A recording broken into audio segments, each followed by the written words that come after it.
I mean, not since like his first return, but I mean like his entire WWE career. Because I know he lost to Triple H in a triple threat match as well as the Elimination Chamber, but I can't recall him losing a singles match in WWE. Can you?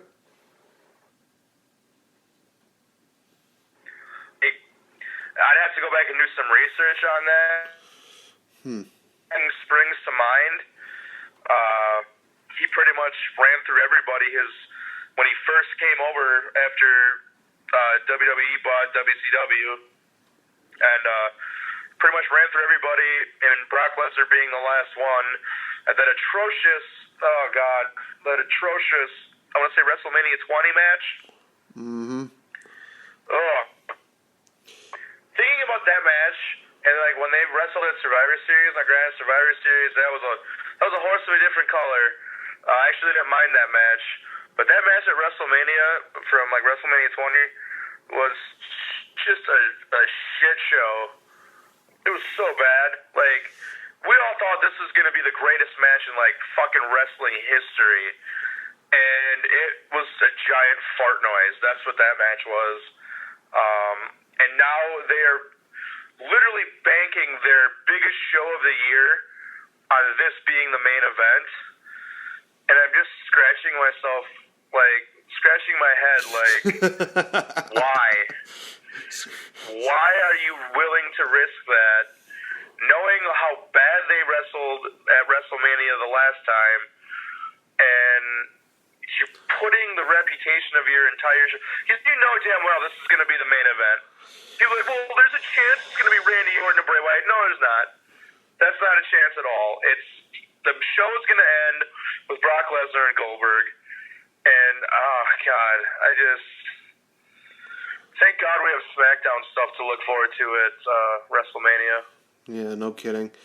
The second thing that I actually wanted to talk about was, why is it that I seem like I'm probably the only one that's going to think like this, but why is it that I'm the only one that thinks that one of the saving graces that Chi-Town predicted, that Chi-Town, provided for the show, was the chance of CM Punk? And one of the few times where I'm just like, you know what? I'm glad that there's these chants going on. I'm glad I'm hearing this right now, because at least it's getting me, my mind off of this stupid nonsense, this stupid idiocracy, whatever you want to call it. I know. Goldberg's in there shaking his head like, yeah. I'm like, shut up, Goldberg. No, my thoughts on the whole CM Punk thing. I hate that shit. I hate when the fans chant it. He's not coming back. I don't understand why fans will cheer a guy who, since leaving WWE, has done nothing but put down the business and the industry and has talked all this shit about a sport, a lifestyle that supposedly was the air that he breathed, and to turn around and just dog it. And like, I saw an interview where someone asked him if he would ever go back to wrestling, and he's like, no, I don't do that fake shit no more. And it's like, for a man who at one point was like, this is my life, I breathe this, to turn around and say shit like that, why would you cheer him? I don't get that. But, so that's what pisses me off about the whole CM Punk thing, is like, yeah, he was great when he was there, but, who cares now? Like, he's gone, he's not coming back, talks shit about wrestling, he doesn't like it. Why cheer for that? Well, I cheer for more CM Punk, the wrestler, but when we talk about CM Punk / Phil Brooks, the man, that's where it's kind of like, yeah, that guy's dead to me. I really just do not care. Well, like I said, the wrestler, when he was here, was great. I loved watching him. I was a fan. I for the longest time, wanted him to come back until he started talking bad about wrestling. And I get everybody's got their opinions and shit like this, but like I said, this is a guy who said on multiple occasions, this is my life. I have lived this since I was a teenager. I breathe this every day. To then go around and talk the most shit I think I've ever heard anyone talk about pro wrestling, it just blows my mind. And I get it. You had a a bad ending with WWE, but that doesn't mean all wrestling is shit because you had a bad experience, partially due to his own gigantic fucking ego. But anyways, I think we wasted enough airtime on that douchebag, so let's move along. Yeah, moving along to the next matchup, which was a tag team title rematch between Enzo and Cass taking on the Club in what ended in a no contest in... Okay, so I listened to a podcast, the Don Tony and Kevin Castle show, and Don Tony came up with this theory called the Acme Insta-Feud, where somebody, is backstage doing whatever, and they accidentally bump into a guy who has coffee, it's spilled all over him, and somehow that's like, Acme Insta-Feud. Oh, you spilled coffee on me, therefore, let's fight in the ring. This was one of the most cases where I thought, you know what, I'm going back to this deal, where it's an Acme Insta-Feud, because Cesaro has coffee, and Enzo just gets, goes crazy, spills coffee all over Cesaro, causes the no contest, and then we get a tag team title opportunity matchup between Enzo and Cass and Sheamus and Cesaro next week. The winner goes on to face the Club at WrestleMania. The writing's on the wall. It's going to be a triple threat for the tag team titles. There's no way that they could possibly think that Enzo and Cass versus the Club would be a sellout for WrestleMania. There's no way. No, and you're talking about you think it's going to be a triple threat. I don't even want that. Just have it be Cesaro and Sheamus versus the Club. Their first match, or their last match, I should say, at the Royal Rumble, where the Club beat them. Those four work very, very well together, I think. I could watch those two tag teams go at it all day. I think they've always had solid matches together. But then you're going to throw Enzo and Cass in there. And, this is probably the first time I've said this since Enzo and Cass have come up to the main roster. But they're slacking on me now. I'm not as big on them as I was before. And I don't know if it's the way their matches have been. Some of them have been kind of stale. It's usually the same shit every single match. Enzo talks all this shit, gets basically his ass handed to him the entire match, tags in Cass, he comes in, boom, boom, boom, how you doing, 1, 2, 3. And I don't know, it's got old to me. I think they need to come up with a new formula for those two. And yeah, I don't know. That's right now they're just not. At least for me personally, they're not as big as they once were. Yeah, we were there, last year for the NXT at the Shopko Plaza, and they were more over then than they were now. But I guess that was also because Raw in Green Bay. Oh yeah, that's right. When they did that. The last time they were here, they were over as shit. Yeah, that's right. Yeah, I do agree. There's probably going to have to be some kind of change with those two, but we move on to Akira Tozawa defeating Daivari, and then Brian Kendrick comes out basically saying, careful what you wish for. Anything to really add on that? Not really. It's, I'm guessing, are they trying to have this match at WrestleMania? I would see it more as a pre-show match. I don't think it would be main card quality. I mean, pre-show, yeah, I could get into that if it's pre-show. I don't think that's a main card extravaganza thing. Worthy match, but I could dig it if it's on the pre-show. Yeah. Next thing, oh joy, we get the New Day defeating the Shining Stars, and again promoting ice cream. Ice cream. We all want ice cream. Are we going to get it? Probably not, because, geez Louise.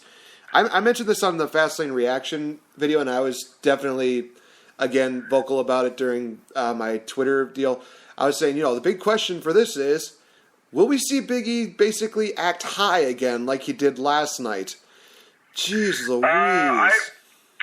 I wouldn't say he was acting high, being that they were in Milwaukee.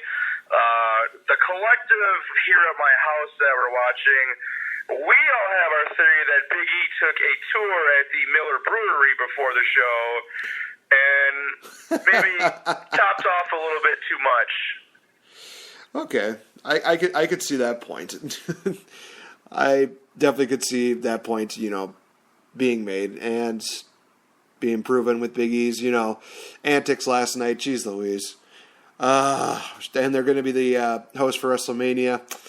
Let this be like only 3 segments of the New Day, and then that's it. Please don't do like 30 minutes of this whole. Yeah. Why the fuck do we need a host every WrestleMania? And why is it the New Day doing it? Because that somehow they're over. Does not make sense to me at all. I get they don't have anything going for them at Mania, but you're gonna have them host it? Okay. But last year, wasn't it The Rock hosted it again?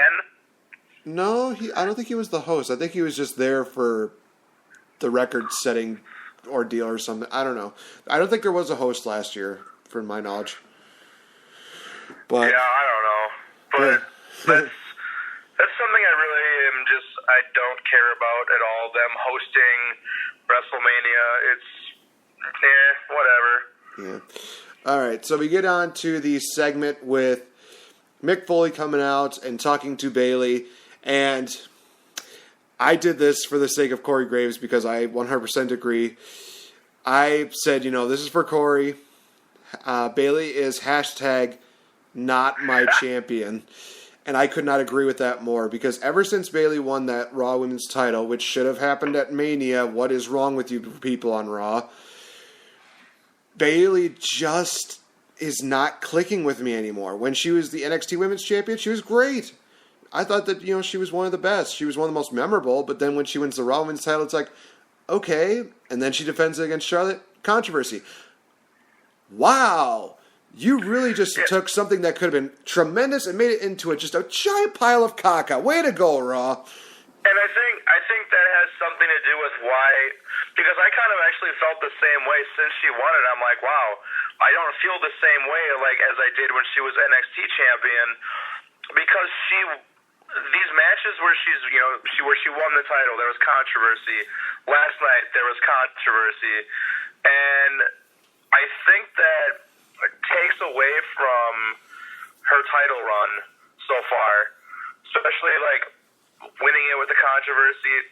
In their first defense, there's controversy. Normally, that's what you do for a heel champion.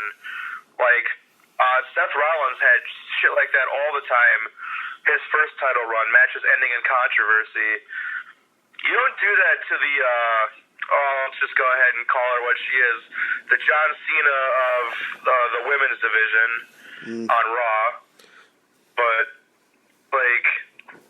yeah, I think that's why probably you feel that way, why I feel that way, probably why if any other fan feels that way, it's probably for that reason. Yeah, well, basically this evolves into just a giant cluster of people coming out.